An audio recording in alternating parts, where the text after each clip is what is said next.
Affidavit क्यों चाह रहे हैं? तो इतना बड़ा खुलासा किया है, अगर ये सब है, मान लो अगर अनइंटेंशनल गलती है तो आप उसको इन्वेस्टिगेट करिए।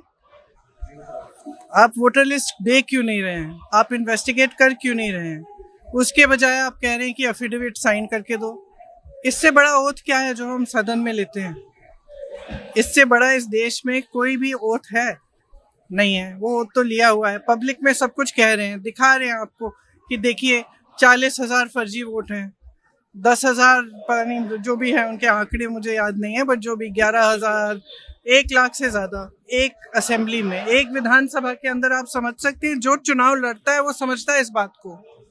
विधानसभा का चुनाव और उसमें 1,00,000 आपने फर्जी वोट डाल दिए, तो जहां जो जीते आप कहेंगे वही जीतेगा।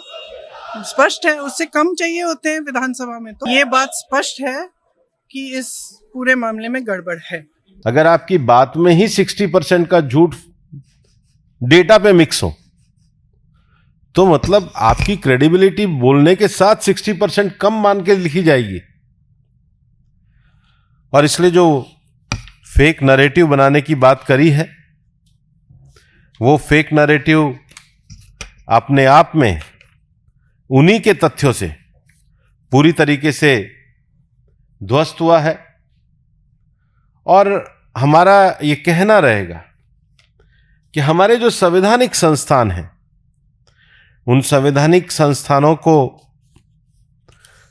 कांग्रेस पार्टी एक विशेष प्रयास करके एक परिवार के लिए सिस्टेमेटिक ढंग से फेक नैरेटिव के आधार पे उसको छोटा करने का प्रयास कर रही है। लेकिन इस देश का संविधान महान है। बाबा साहब अंबेडकर की जो दूरदृष्टि है, जिसके कारण हम भारत के संविधान के अंतर्गत, एक व्यवस्था के अंतर्गत हम कार्य करते हैं, उस संविधान की सर्वोच्चता को हम स्वीकार करते हैं। और ये झूठ के नैरेटिव अपने आप ही जनता ने 3 बार ध्वस्त करे हैं, और भविष्य में भी ऐसा होता रहेगा।